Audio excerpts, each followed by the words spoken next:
Good afternoon, everyone. Happy Monday, and I'll call the meeting to order. It's just after 4 o'clock. I'll look for any disclosures of pecuniary interest. Okay, no disclosures. So we have a number of items on the consent agenda. Colleagues, would you like one or more of those pulled so we can deal with them separately? Okay, I'll look for a motion then to move agenda items 2, 3, 4, and 5.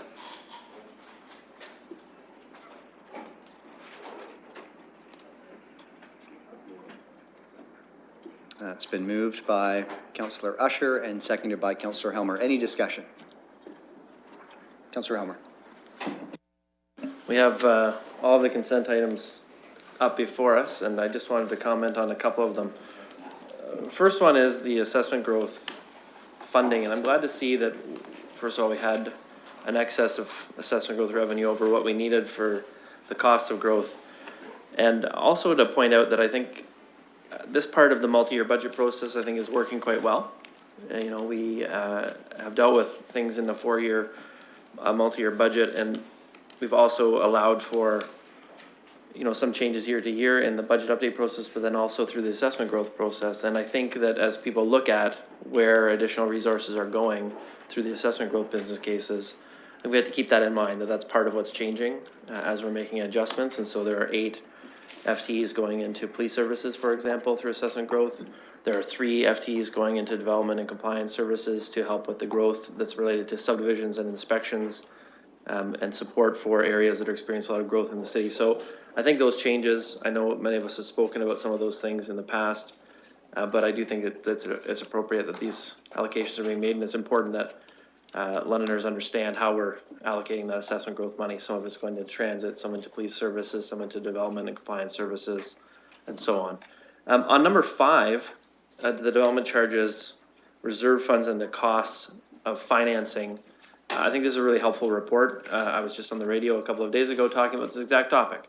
And I think it's really important that Londoners understand that even when there is pressure on development charges, reserve funds, we will handle that and appropriately collect from that from the rates themselves. And it might take us some time to do that. And certainly we have to keep an eye on it, but it is something that our finance staff are paying very close attention to. And it is something that we collect when we're setting the rates. We include the cost of financing from working capital in those calculations. So I'm not sure if my colleagues want to speak to any of those other items, but those are 2 I did want to comment on. Thank you, Councillor Helmer. Councillor Armstrong. Thank you, Your Worship. I guess the one thing that going through this information that sort of concerns me is the steady decline in the number of police officers per 100,000 population. And I look at this information and then I recall comparators that the police made in the past, our percentage versus some other municipalities, and it seems to be we're declining, and I'm not so sure that that's a good thing.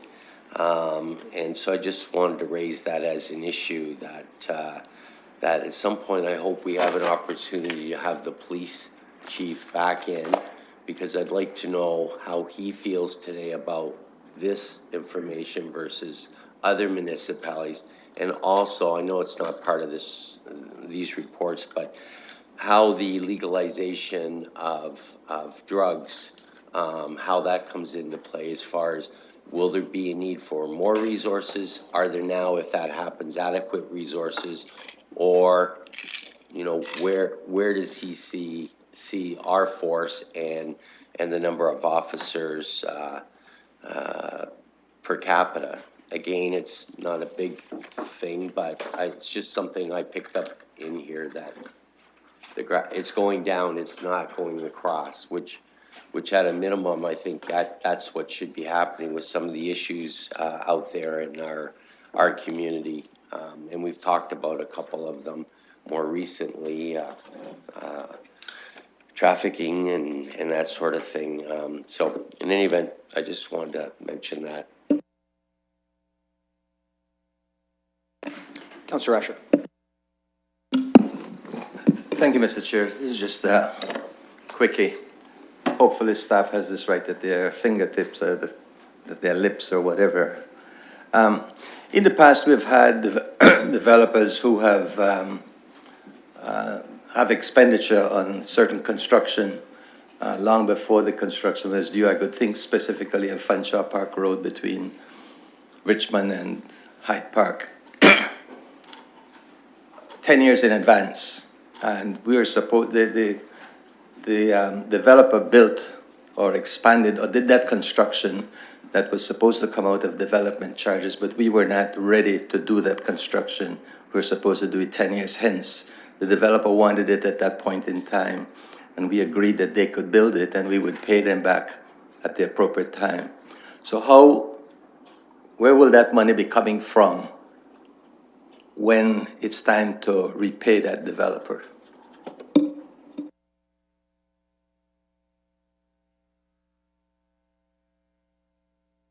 We'll get you an answer to that question, Councillor Usher. Well, thank you very much. Through the chair, I think the situation you're describing, Councillor, is a situation where we had a front-ending agreement in the past. Several years ago, that was an approach we had for installing some of the major infrastructure in the city. This goes back to some of the pre-urban works days where we had a lot more developer construction of infrastructure or developer front-ending of the costs. Now we have the infrastructure costs that are rolled into the development charges background study with our city services reserve funds. We have them timed in the development charges background study, and we're reviewing the projects on an annual basis to see if there is warranted need for the construction of those projects in a given year. We continue to do that on an annual basis. Councillor Turner. Well, thank you, Your Worship. I just wanted to make a comment and actually perhaps a question as well. When I take a look at the assessment growth funding component, there's one part in there that talks on the library, for example, and I'm not poking at the library. It's more a question of what kind of revisiting we do on our per capita expenditure calculations. So in this, it talks about $5.88 per Londoner is the appropriate funding for library services. And so as the city grows, every new Londoner, we would take $5.88 and put it to the. One of the intentions of the way the London Plan is formulated is to try and decrease those per capita costs so that we're not necessarily just accepting a number that this is the way it has been in the past and that we'll continue on that. If we want to create more efficiency as a municipality, we consolidate our population around services so that the cost of delivering those services is less per capita. So not necessarily specifically to the library, but through Your Worship, perhaps to the Treasurer, how often do we revisit those per capita numbers and try to figure out what the right size is as our city grows in a different pattern?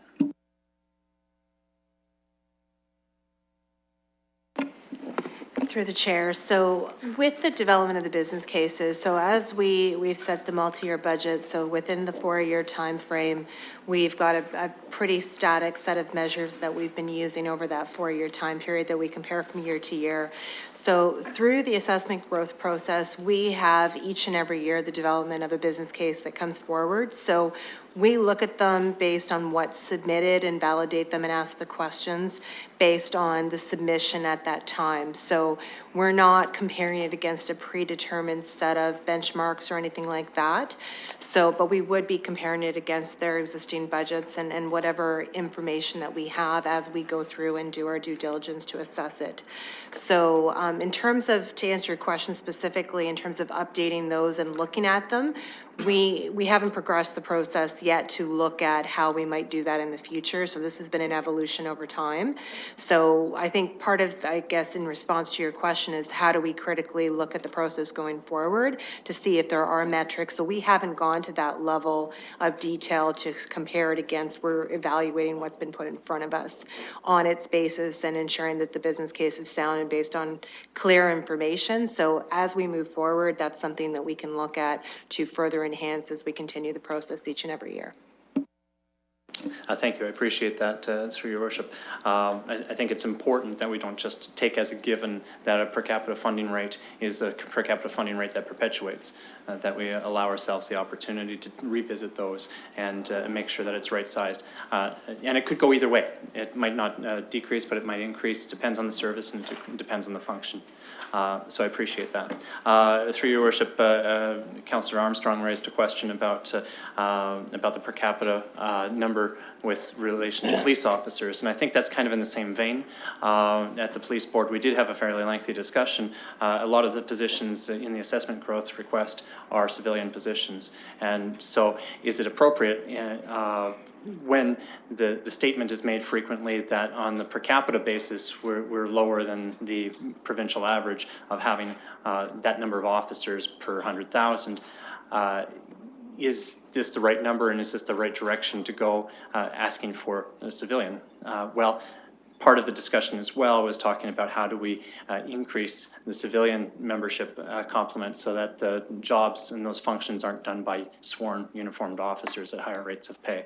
So this is all part and parcel of that. I think it reflects it fairly well. I had those concerns when it was presented at the board, and but nonetheless, those were the assurances that I was given, and I would expect that as our council gets more requests for sworn officers, that we keep this in mind, that the request here with eight members, 6 of them are civilian, and then in the future that we would say, okay, there was an opportunity to have more sworn officers at the 2019 assessment growth allocations. Thank you, Councillor. I have Deputy Mayor Hubert and Councillor Morgan. Just briefly on the same last point of the police officers, I guess I appreciate the statistical analysis, but it's a little bit in a vacuum. So I would like to know, the real question isn't how many officers per capita, but it's how safe is our community.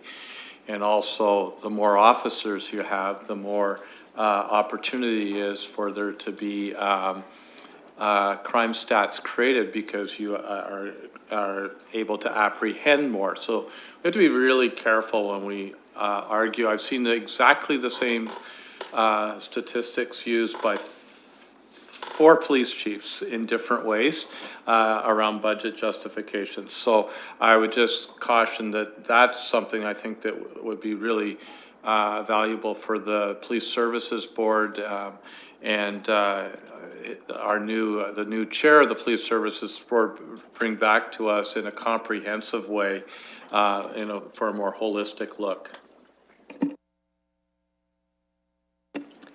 Councillor Morgan. Yes, thank you, Chair, and I appreciate the comments of my colleagues on the variety of staff reports before us. I know we may pass them as consent, but certainly a lot of work has gone into them, and I think it's been good work. One I wanted to comment on particularly, and I do have one question, is the assessment growth funding allocation. And I understand that this is an assessment of the business cases done by our treasurer. We're receiving this for information, and I think it's been a good assessment and a very appropriate allocation of the assessment growth resources across the various components of the corporation related to growth. I know one in particularly residents of my corner of the city will be very happy to see is finally beefing up the investments in development services to deal with the actual physical growth of the city.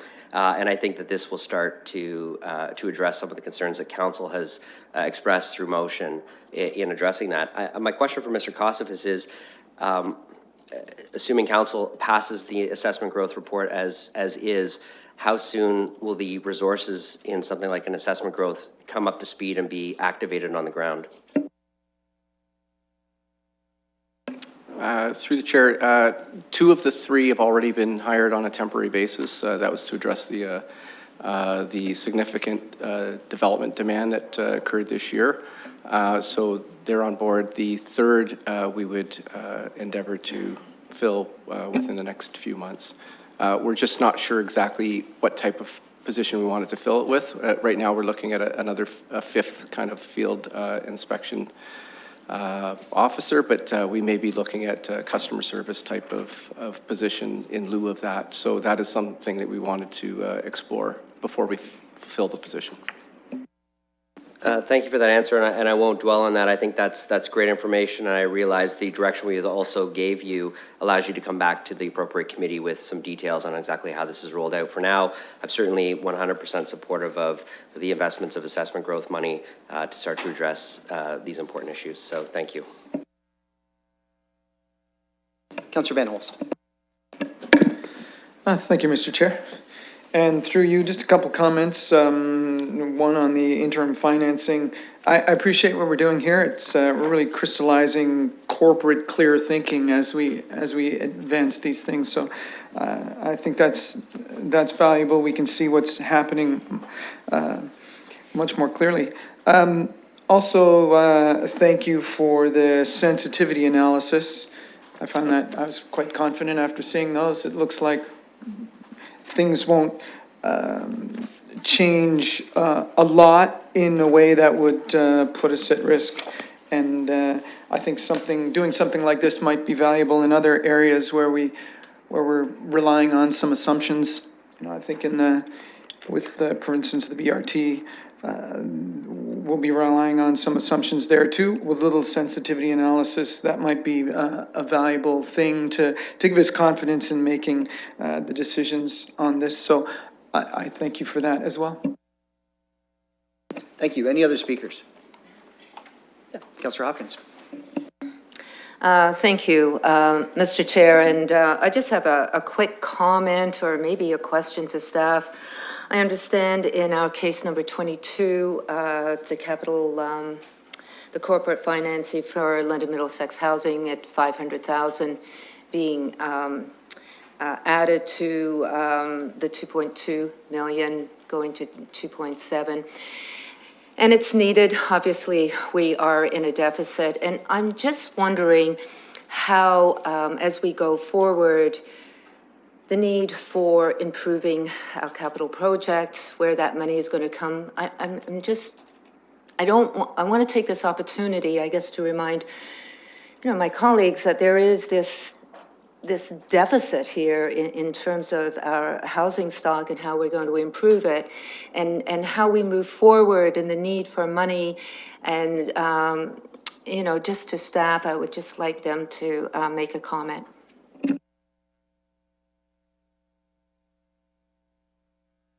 Who'd like that one? Through the chair, and sorry for back and forth on who's going to take the question. Through the chair to the councillor, obviously as a member of the board of the LMHC, you're aware of the competing pressures we have both in the development of affordable housing and obviously to maintain the stock we have. And it's our desire to work very closely with LMHC, London Middlesex Housing Corporation, to ensure that we retain that stock and also the other social housing programs that we have in this community. I think what's perhaps not so clear to us at this point in time, although it's coming down the pipe, is the information that we'll receive with respect to the National Housing Strategy and what opportunities there will be for us in funding from that. But suffice it to say, as we get money, we always look to support the improvement of that stock. It's the oldest stock we have in the community, and it's the stock that we want to look at in improving first. And we, as you know, have not taken any units out of stock, so we want to keep that going. I think we work very closely both on the work of the LMHC, but also on the regeneration work that we're looking at. And I think when they come back for their shareholder meeting, there'll be more information, and hopefully more information from both our federal and provincial partners about what funding will be available at that time. Sorry, I can't be more clear than that, but we're kind of in a bit of a waiting period at this point. And if I could just have a follow-up, I think I appreciate those comments. I know we're just waiting, and I just can't wait to hear from the province and from the federal government as to where this money's coming and the need for it here in London. I have Councillor Turner and Usher.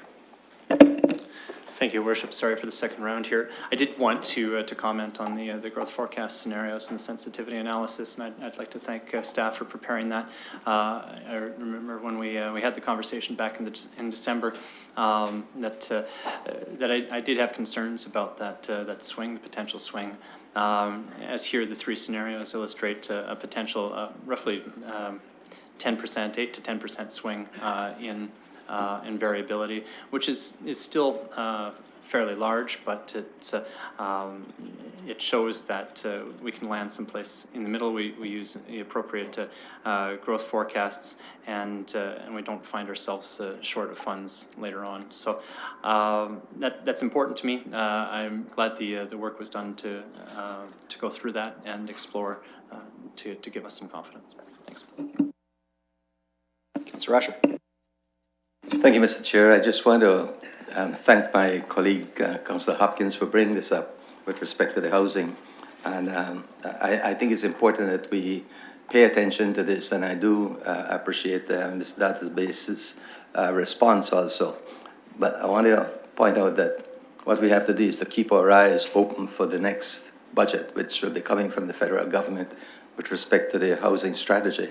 Federation of Canadian Municipalities have been pushing hard for this strategy, and I need to be able to say that around this horseshoe to give them credit for the work that has been done over the number of years to get this strategy going, because it was not just the federal government decided on it. It's we, the municipalities, who pushed for it through the Federation of Canadian Municipalities. But it's coming. How much is a big question. Thank you. And thank you, Councillor. Thanks for your work on that as well. Other speakers? Okay. So this is items 2 through 5. It's been moved by Councillor Usher and seconded by Deputy Mayor Hubert. Let's call the question. We're voting.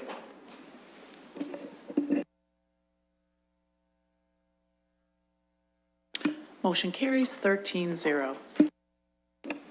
Okay, as we move through the agenda, there are no scheduled items, no items for direction, no deferred matters or additional business. So this brings us to the confidential portion of the meeting. I'll look for a motion to go in camera for the reasons outlined in the agenda. It'll be up on screen in a moment. And colleagues, I don't think we need to come back to council chambers to adjourn. Anyone watching from home, anyone in attendance, we'll be in committee room 3. We'll adjourn from there. We'll open the door and we'll go back out into public session. I'm not sure how long to predict that we'll be in camera, but certainly it'll be anywhere between 30 minutes to an hour, and then we'll be right back here tomorrow for council. So moved by Councillor Van Hol, seconded by Councillor Hopkins. Speakers, Councillor Turner? No? Let's call the question. You just look like you had something you wanted to say. We're voting.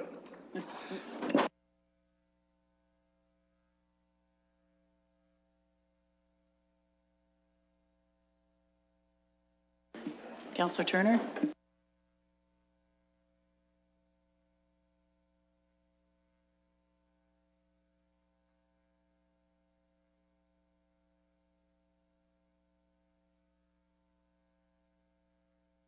Motion carries 13-0.